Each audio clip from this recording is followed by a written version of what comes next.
जय श्री राम।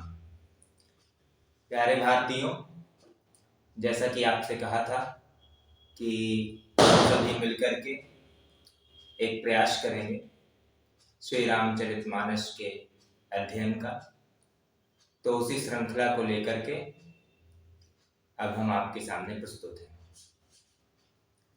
प्रारंभ करते हैं पहले श्लोक से। तो श्री रामचरितमानस के बालकांड का पहला श्लोक देखते हैं रामचरितमानस में। वर्णानाम् अर्थसंघानां रसानां छन्दसामपि मंगलानां च कर्तारौ वंदे वाणी विनायकौ। अक्षरों, अर्थ समूहों, रसों, छंदों और मंगलों की करने वाली सरस्वती जी और गणेश जी की मैं वंदना करता हूं। यहां पर इस श्लोक को समझते हैं। सबसे पहले सरस्वती माता और गणेश जी की वंदना की, और किस तरह से की है? अक्षरों, अक्षर का अर्थ होता है, एक तो व्याकरण का जो वर्ण होता है उसको अक्षर कहते हैं, दूसरा अक्षर का एक और अर्थ होता है जिसका क्षरण ना हो। तो अक्षरों को करने वाली अर्थात जिसका क्षरण ना हो वो कौन है? परब्रह्म परमात्मा। तो परब्रह्म परमात्मा से परिचय प्रदान कराने वाली माता सरस्वती जी, और माता सरस्वती जी ही विद्या है। याद रखिएगा कि विद्या और शिक्षा दो अलग अलग चीजें हैं। तो विद्या ही जो है आपको परब्रह्म परमात्मा से परिचय करवाती है, प्रथम परिचय। फिर आगे क्या है? अर्थ समूह। अर्थ समूह का अर्थ होता है कि जब आपके पास कोई भी टॉपिक आता है, कोई भी कॉन्सेप्ट आता है, कोई भी अवधारणा आती है, तो उसके एक नहीं अनेक अर्थ निकलते हैं। जो अनेक अर्थ निकलते हैं उन अर्थों को प्रदान करने वाली भी माता सरस्वती जी ही हैं। तो अर्थ समूहों को भी हम तक पहुंचाने वाली माता सरस्वती जी हैं। अगला शब्द है रसों। एक तो रस का व्याकरण से संबंधित है। व्याकरण से वो जो आपके रस होते हैं, श्रृंगार रस, वीर रस इत्यादि। और दूसरा रस का एक और अर्थ है। उपनिषदों का एक प्रसिद्ध वाक्य है, रसो वै शः, वह रस है। ठीक है। तो रस का अर्थ क्या है? परमात्मा, यानी ब्रह्मचर्या से उद्भूत आनंद रस कहलाता है। तो उस रस को भी हम तक पहुंचाने वाली कौन है? माता सरस्वती जी। ब्रह्मचर्या का अर्थ होता है कि जब आप ब्रह्म का ही सुमिरन करते हैं, ब्रह्म का ही नाम उच्चारण करते हैं और ब्रह्म के ही सेवार्थ कार्य करते हैं, तो वो आपकी जो जीवन शैली है वो ब्रह्मचर्या कहलाती है। तो ब्रह्मचर्या से जो आनंद की, सुकून की उपलब्धि होती है या प्राप्त होता है, वो उपलब्ध होता है, तो उसको क्या कहते हैं? रस। तो माता सरस्वती जी हमको रस प्रदान करती है। आगे छंदों। छंद का अर्थ एक तो व्याकरण वाला छंद, यही दोहा, चौपाई इत्यादि, या संस्कृत में ले लो तो अनुष्टुप छंद इत्यादि। और दूसरा छंद का अर्थ होता है एक विशेष प्रकार की संरचना जो विशेष प्रकार के अर्थ प्रदान करे, भाव प्रदान करे। तो यहाँ जीवन रूपी संग्राम में जो चीजें चल रही हैं उसमें छंद का अर्थ होगा कि एक विशेष प्रकार की ढाल। तो ये जो ढाल है विशेष प्रकार की, वो भी हमें प्रदान करती हैं माता सरस्वती जी। आगे कहते हैं मंगलों की करने वाली। मंगलों की करने वाली, मंगल दो प्रकार के होते हैं, एक सुखकारी, दूसरा दुखकारी। अब सुखकारी को तो सभी मंगल कहते हैं क्योंकि उससे प्रसन्नता मिलती है, और सुखकारी मंगल किस रूप में आता है? उत्सव के रूप में आता है। लेकिन दुख की परिस्थितियां भी मंगल प्रदान करती हैं। वो कैसे? जब आपके पास दुख आता है और वो समस्या के रूप में आता है, मुसीबत के रूप में आता है, तो आप प्रयास करते हैं कि आप उस समस्या से, उस मुसीबत से बाहर आ जाएं। आप उस समस्या और मुसीबत से बाहर आने का प्रयास करते हैं। जब आप ये प्रयत्न करते हैं तो आप में कुछ गुणों का विकास होता है। एक, आप कर्मठ बनते हैं। दूसरा, आप अपने आलस्य को त्याग देते हैं। तीसरा, आप साहसी बनते हैं। चौथा, आप में परिपक्वता आती है। पांचवा, आप सहनशील भी बनते हैं। छठवां, आप में पराक्रम का उद्भव होता है, पराक्रम विकसित होता है, शौर्य का उद्भव होता है। तो ये सारे के सारे गुण आप में विकसित होते हैं जब दुखकारी मंगल आता है, जब मंगल दुख के रूप में आता है, समस्या के रूप में आता है और मुसीबत के रूप में आता है।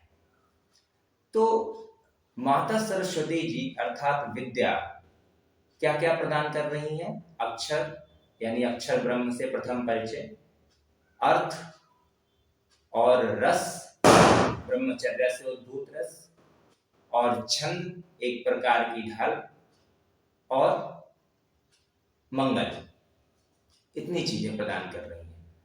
और महात्मा तुलसीदास जी कह रहे हैं कि मैं उनको वंदना करता हूं, उनको प्रणाम करता हूं। अच्छा, एक बात ध्यान देने योग्य है, वंदना का अर्थ केवल प्रणाम नहीं होता है। वंदना का अर्थ होता है प्रणाम करते हुए धारण करना, प्रणाम करते हुए धारण करना।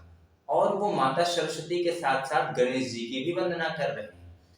माता सरस्वती जी विद्या की प्रतीक है और गणेश जी विवेक के प्रतीक हैं।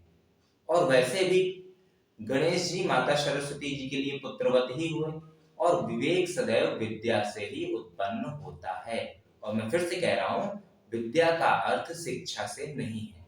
विद्या अलग है और शिक्षा अलग है। विद्या संपूर्ण शिक्षाओं की क्या है? सार स्वरूप है। जो विद्या है वो आजकल की शिक्षा में प्राप्त नहीं हो रही है। इसलिए आजकल की शिक्षा में क्या प्राप्त हो रही है? अविद्या। ठीक है। तो तुलसीदास जी सबसे पहले माता सरस्वती जी को प्रणाम करते हैं और गणेश जी को प्रणाम करते हैं, उनकी वंदना करते हैं। अब जो वंदना की है, जो प्रणाम करते हुए धारण करने की बात की है, वो कैसे? वो ऐसे कि जब आप विद्या को और विवेक को प्रणाम करते हुए धारण करेंगे तो आपका कल्याण निश्चित रूप से होगा, निश्चित रूप से होगा। ठीक है। अब चलते हैं अगले श्लोक की ओर।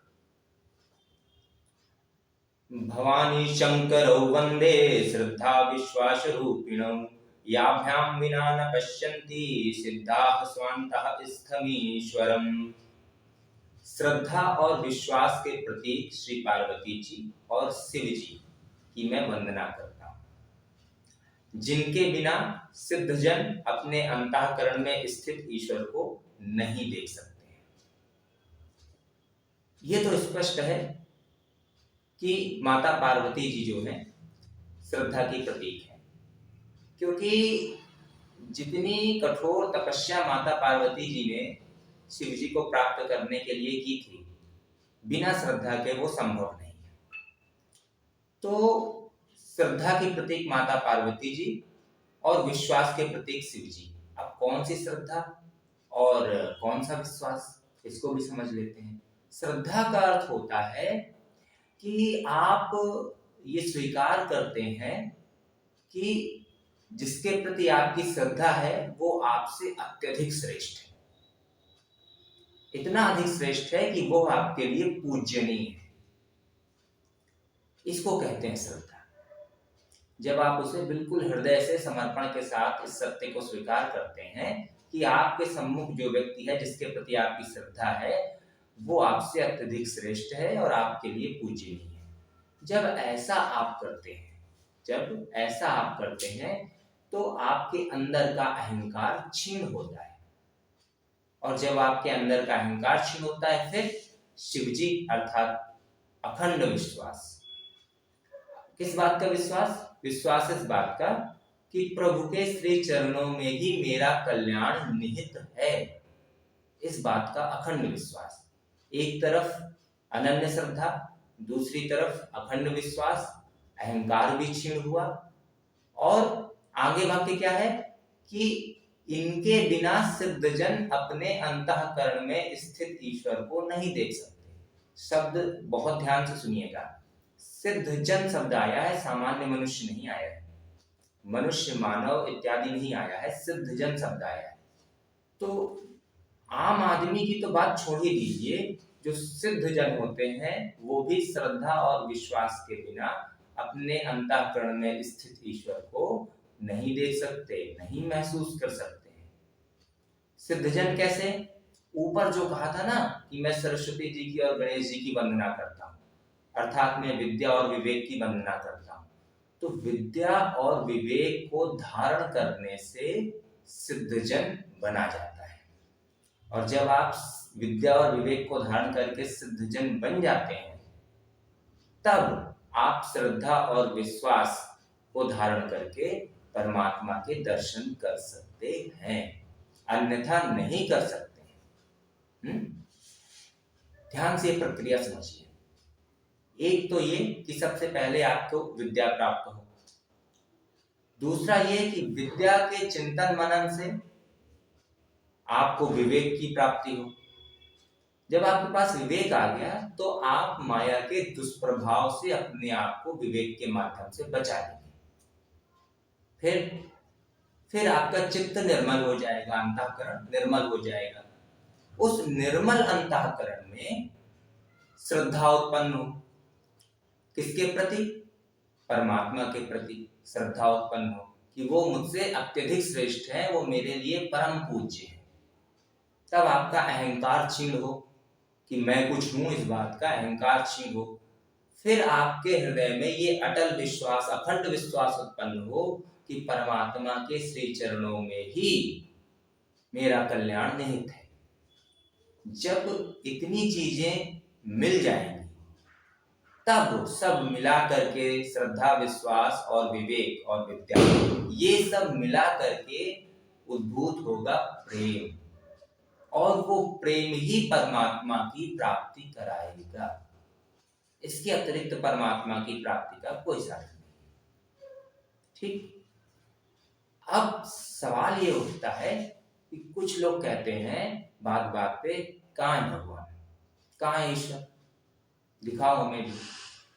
तो देखो, ऐसा है कि ईश्वर है ये तो निश्चित है, लेकिन ये जो आप कहते हो कि कहाँ ईश्वर दिखाओ हमें, तो ईश्वर कोई हमारे आपके घर का खिलौना नहीं है कि खिलौना उठा के ले आया। वो परमात्मा है, वो अनंत ब्रह्मांडों के रचयिता है, पालन करता है, संहार करता है। वो ऐसे ही नहीं दिखाए जा सकते हैं। उनको देखने का, उन्हें महसूस करने का, प्राप्त करने का एक तरीका है, एक माध्यम है, एक पूरी प्रक्रिया है। और वो प्रक्रिया अभी हमने आपको बताई, उसका अनुपालन करना पड़ेगा, तब आपको परमात्मा की प्राप्ति होगी। ठीक है। तो आज आपने जाना कि जीवन में माता सरस्वती जी का, गणेश जी का, भोलेनाथ जी का, माता पार्वती जी का क्या स्थान है, क्या उपयोगिता है, किस तरह से विद्या, विवेक, श्रद्धा और विश्वास मिल करके आपको सर्वोच्च की प्राप्ति कराते हैं। अगले वीडियो में, अगले भाग में आगे के श्लोकों का अध्ययन करेंगे। तब तक के लिए जय श्री राम।